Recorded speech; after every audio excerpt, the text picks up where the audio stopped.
E paz, amados irmãos da Igreja Presbiteriana Memorial em Muribeca. Estou com muitas saudades da igreja, meus irmãos, do nosso ajuntamento solene, ajuntamento santo, e de estarmos ali reunidos para adorar o Senhor. Mas nós, pela graça de Deus, estamos vendo que as coisas estão caminhando. As coisas estão caminhando e logo, logo estaremos voltando à nossa normalidade, um culto ao Senhor, culto público, se Deus quiser, meus irmãos. Estejamos orando por isso, continuemos em oração pelo retorno das atividades, dos trabalhos de todos os irmãos, da igreja, que possamos estar orando pela vida daqueles que estão enfermos, daqueles que estão padecendo dificuldades, que possamos estar orando constantemente, meus irmãos, orando sem cessar, porque esta é a vontade de Deus em Cristo Jesus. Vamos orar antes de nós começarmos o nosso curso de doutrina e estudarmos o catecismo breve. Eu gostaria de orar com os irmãos. Santo e eterno Deus, amado Pai, obrigado, Senhor, por mais um dia que o Senhor nos concede de podermos estudar a Tua Palavra e sermos edificados por ela. Abençoe, ó Deus, o Teu povo, a Tua igreja. Abençoe, Senhor. O Senhor conhece cada necessidade. O Senhor sabe, Pai, do mais íntimo do nosso coração. Sabe tudo aquilo que cada irmão e irmã está passando em sua casa, em seu lar. O Senhor sabe da vida daqueles que estão enfermos, estão com problemas de saúde e estão precisando da Tua graça, Senhor, sobre a vida deles. Conforte, Senhor, esses irmãos. Abençoe, ó Deus, aqueles que estão com dificuldades financeiras, ó Pai, que perderam seus empregos, que têm enfrentado muitos desafios. Ó Deus, seja com eles. Abençoe, Senhor, nossa igreja, para que ela possa estar retornando às suas atividades logo, logo, Pai. Nós ansiamos por isso, mas queremos fazer isso da melhor forma possível, de maneira segura, para a vida da igreja, para a vida dos irmãos, especialmente aqueles que fazem parte do grupo de risco. Nós queremos ter um tempo alegre na presença do Senhor, Pai. Abençoe, ó Deus, nossa igreja, cuide de cada um de nós e abra o nosso entendimento, ó Deus, aquece o nosso coração, ilumina as nossas mentes, Pai, para que possamos compreender a Tua lei, a Tua palavra. É isso que nós te rogamos, ó Deus, em nome de Jesus. Amém. Amém, meus irmãos. Então, nós estamos meditando no Catecismo Breve e nós vamos ver hoje a pergunta número 20, mas apenas revisando, meus irmãos, as três últimas perguntas que nós vimos estavam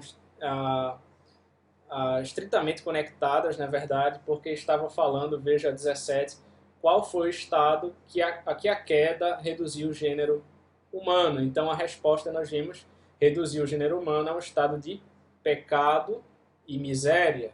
Então as perguntas 18 e 19, as perguntas seguintes, elas vão definir exatamente o que é esse estado de pecado e o que é esse estado de miséria a que o homem foi reduzido.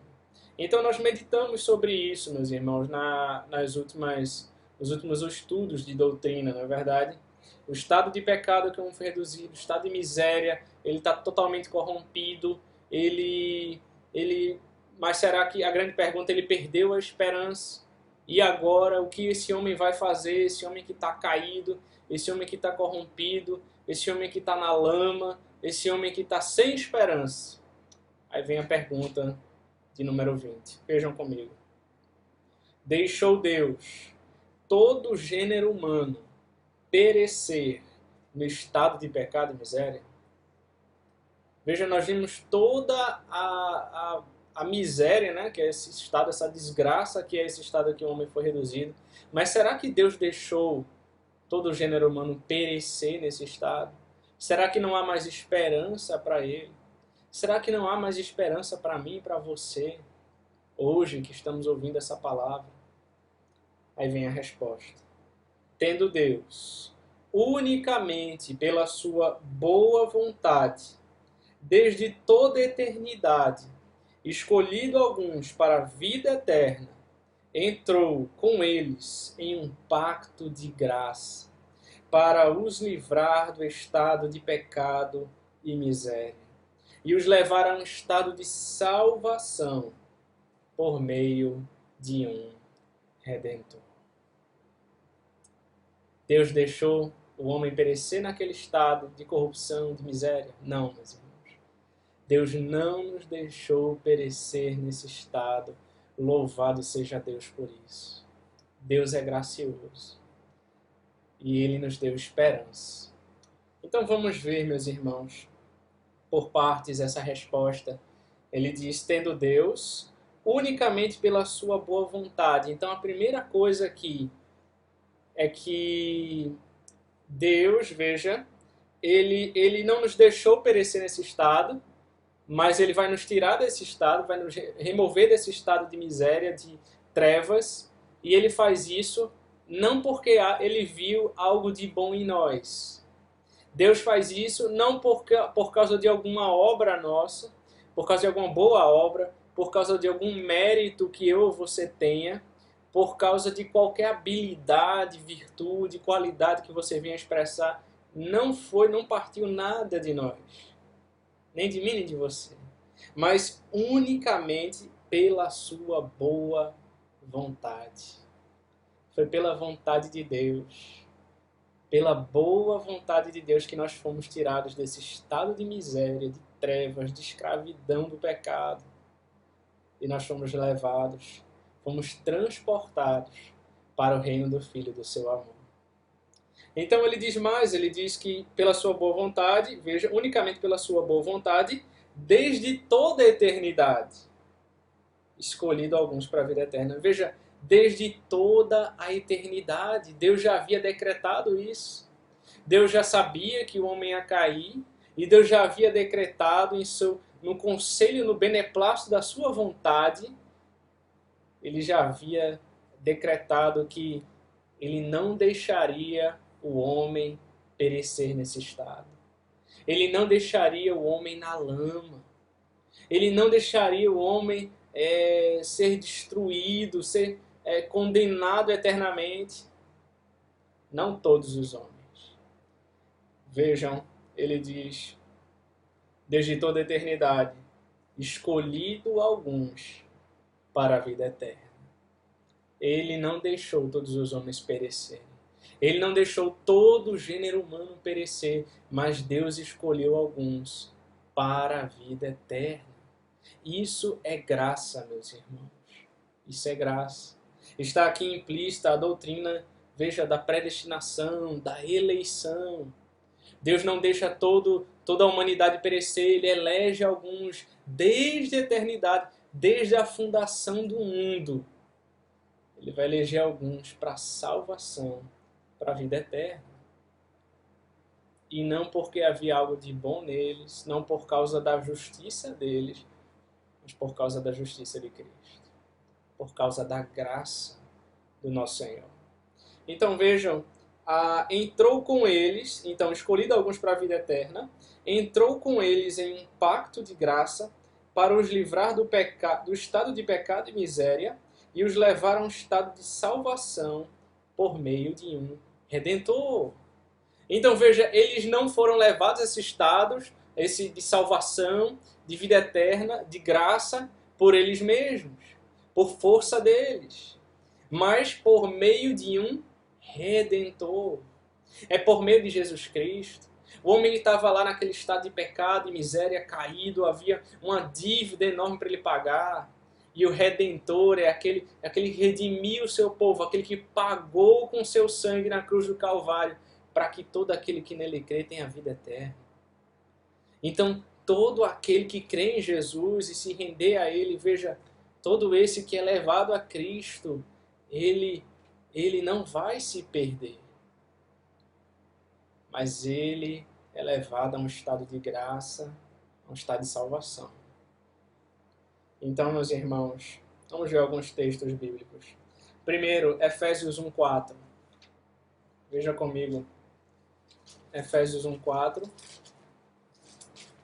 diz o seguinte: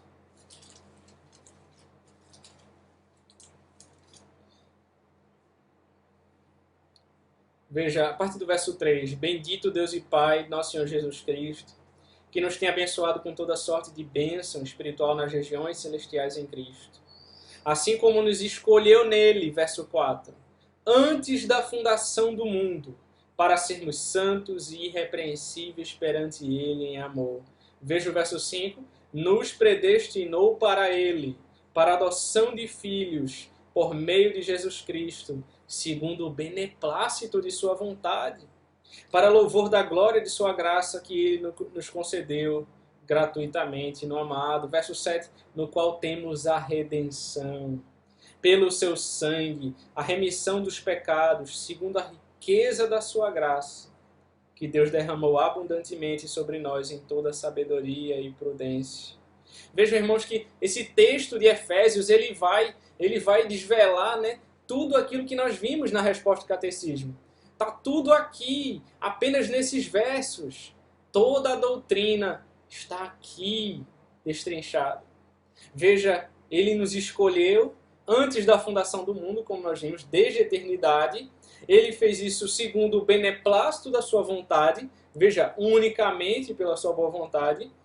Aí ele diz, nos predestinou para ele. Veja a ideia que eu estava falando sobre ele escolheu alguns para a vida eterna. Ele nos predestinou para ele. Ele vai dizer por meio de Jesus Cristo, que é exatamente o Redentor, quando ele diz no verso 7, no qual temos a redenção pelo seu sangue. Então, ele faz isso para quê? Aí o verso 6 diz, para louvor da glória de sua graça. É para a glória dele. Tudo isso, meus irmãos, toda essa obra bendita de salvação. Agora veja comigo o texto de Tito. Se você olhar Tito capítulo 1, passe aí Timóteo, Tito. Tito capítulo 1, verso 2 diz, vejamos o verso 1 para entender o contexto. Paulo, servo de Deus e apóstolo de Jesus Cristo, para promover a fé que é dos eleitos de Deus e o pleno conhecimento da verdade segundo a piedade, aí no verso 2, na esperança da vida eterna, que o Deus que não pode mentir prometeu antes dos tempos eternos. Antes dos tempos eternos, e em tempos devidos manifestou a sua palavra mediante a pregação que me foi confiada por mandato de Deus, nosso Salvador. Vejam, meus irmãos, a esperança da vida eterna que o Deus que não pode mentir, Ele prometeu antes dos tempos eternos. Aquilo que Deus prometeu, meus irmãos, Ele vai cumprir. Porque Deus não pode mentir. Ele é fiel a si mesmo. Ele é fiel à sua palavra. Você pode crer nisso. Você pode confiar nisso. Você pode ancorar a tua esperança em Deus. Porque Ele prometeu a vida eterna desde a fundação do mundo. Veja Tito, capítulo 3 também. Passa uma página aí. O verso de 4 a 7 diz assim: quando, porém, se manifestou a benignidade de Deus, nosso Salvador, e o seu amor para com todos, não por obras de justiça praticadas por nós, mas segundo a sua misericórdia, Ele nos salvou mediante o lavar regenerador e renovador do Espírito Santo, que Ele derramou sobre nós ricamente, por meio de Jesus Cristo, nosso Salvador, a fim de que, justificados por graça, nos tornemos seus herdeiros segundo a esperança da vida eterna.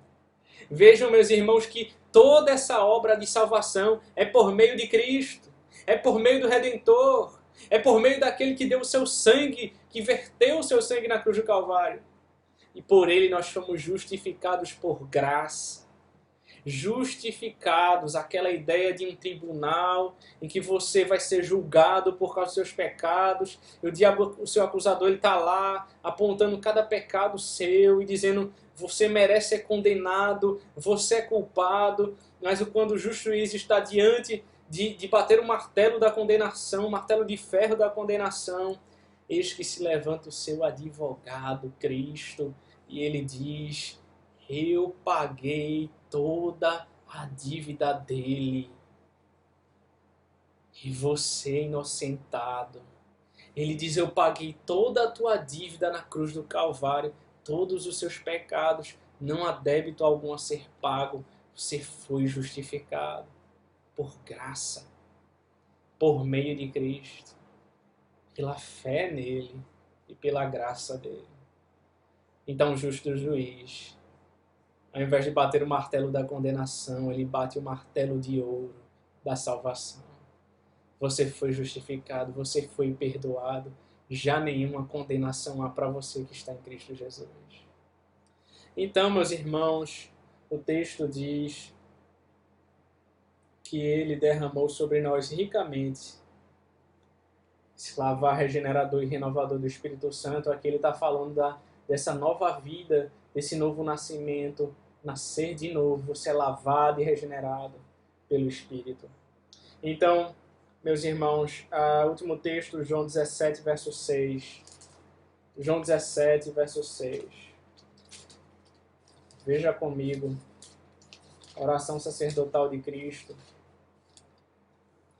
João 17, versículo 6, diz o seguinte: manifestei o teu nome aos homens que me deste do mundo.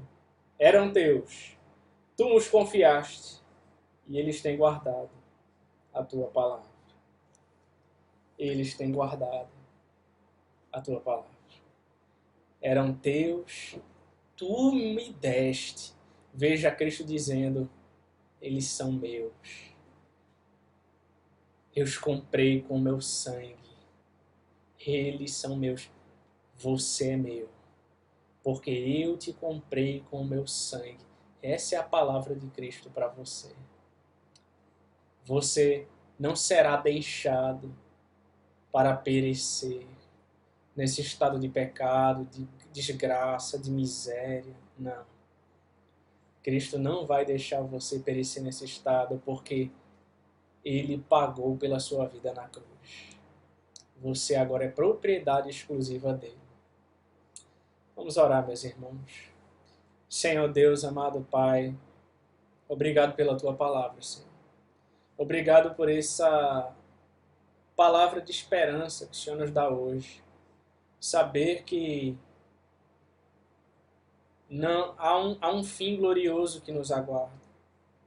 Há algo bendito, precioso, a esperança em Jesus Cristo. Nós não seremos deixados para perecer, nós não fomos deixados para perecer, porque o Senhor já veio, o Senhor pagou o preço dos nossos pecados na cruz do Calvário, o Senhor nos garantiu a salvação eterna, a vida eterna. Nós já fomos justificados e o que nos aguarda é essa herança bendita que o Senhor tem guardado para nós, é a coroa da vida. Abençoa-nos, ó Deus, abençoa a tua igreja e nos faz descansar nessa verdade. Em nome de Cristo Jesus. É o que nós oramos. Amém. Que Deus te abençoe.